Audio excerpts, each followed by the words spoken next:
Metaphor Refantasio is phenomenal, and one of the things that make it so great is the Archetype system, which gives the game a sizable amount of variety and customizability, as every archetype functions rather uniquely. Now in this series, we're going to go through and talk about all the different archetypes, covering their strengths and weaknesses and even how they can be best used. And to start us off, we're going to talk about the unexpected powerhouse, the Merchant.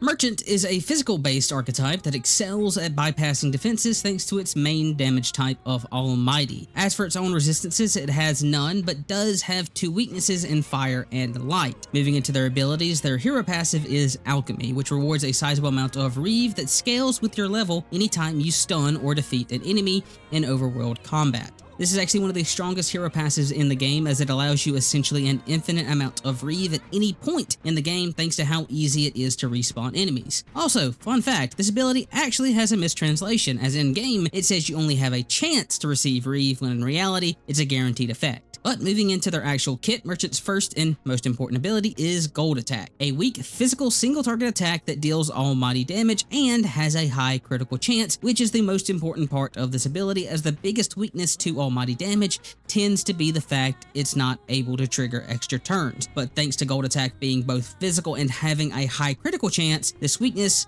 is non-existent. Also, unlike most other attacks, Gold Attack doesn't cost mana to be used, instead requiring you to spend 500 Reeve anytime you want to use it. After Gold Attack, they gain access to a few passives as they level, such as Lucky Find that increases enemy drop rate by 20%, and Fire Dodge, which increases evasion against fire attacks, helping mitigate one of their weaknesses. But the most notable of the passives is their Lineage passive, Trader's Summit. This increases the power of consumables by 20% at its weakest and 100% at its strongest, which is an incredibly powerful effect that turns things like Fairy Dust from a 50 HP party heal to a 100 HP party heal, which is basically on par with Medi in the early game. Now, Merchant's last ability is Debt Collection, and this is the least useful of the lot. This ability steals Magla from an enemy at the cost of 100 MP, which is an incredibly steep price. Realistically, the only time you're going to use this is if you're actually in desperate need of extra Magla. Anyways, moving on to their synthesis skills, they only have access to two, All Reset and Fortune slots. Starting with All Reset, this removes all beneficial effects from every enemy, which in most cases is just going to be the Kaja buffs, which usually just means you're better off using Dikaja instead. That being said, All Reset does actually have its niche moments, as it does remove things like Charge, which Dikaja can't remove.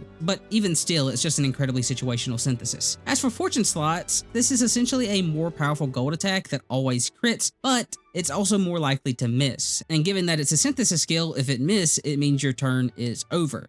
Now, from my experience, the hit rate isn't incredibly low. I have had it hit more often than not. That being said, in most cases, the risk really isn't worth the reward. At most, I recommend using it after ambushing enemies for extra damage, since the miss won't matter as much if they're stunned. Moving on, let's now talk about Merchant's pros and cons. Starting with their strengths, because of their various passives, you're never going to want for items or Reeve, which will not only help with keeping your gear up to date, but will also help enable your consumable usage. Speaking of which, thanks to Trader's Summit, Merchant is rather versatile, having access to great healing, unavoidable damage, and okay AoE through the use of consumables, which also has the added benefit of freeing up inherit slots that you would normally have to use on healing or AoE. This is also why Merchant is one of the best archetypes to use Lineage passives, as they have very few skills they need or want to inherit. And we can't talk about their strengths without mentioning Gold Attack, as this ability is absolutely absurd and will actively trivialize much of the game since it's almighty and will bypass all enemy defenses. Add to that the fact that it will crit more often than not, and you'll likely be killing most things before they ever get a turn, bosses included. But with that, let's now talk about their weaknesses, starting with their inflexibility. Now, since they do so well with Lineage passives, you're almost always going to want to run a 4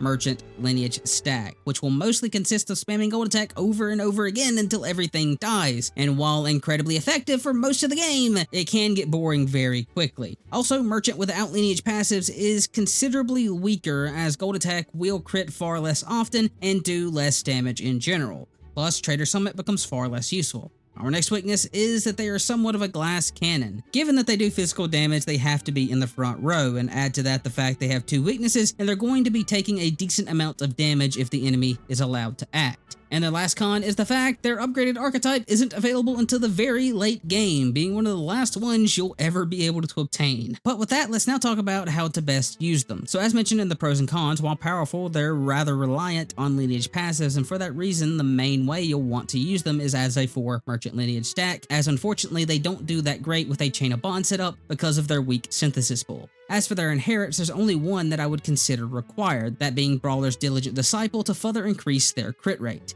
After that, you actually have a lot of choices. If you want to take more damage, then you can take Warrior's Heat Up, and there may be an argument for Gunner's Aim Support to increase the reliability of Fortune slots. If you want more survivability, you can pick up Light Dodge from Healer and or Shadow Dwellers from Assassin. As for non-passives, it's generally a good idea to have at least one character with both formation skills from the Commander lineage for powerful offensive and defensive buffs. It's also generally a good idea to have someone with Dukunda from Healer to get rid of any debuffs, and possibly Dekaja from Faker if you don't want to use double actions for all reset.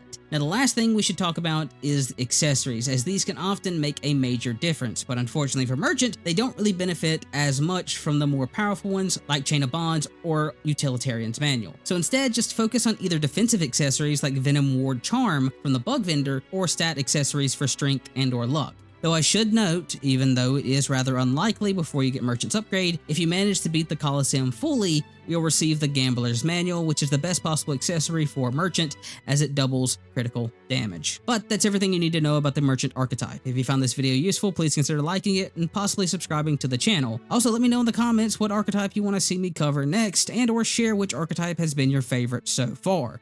But with that being said, thanks for watching, and I'll see you next time.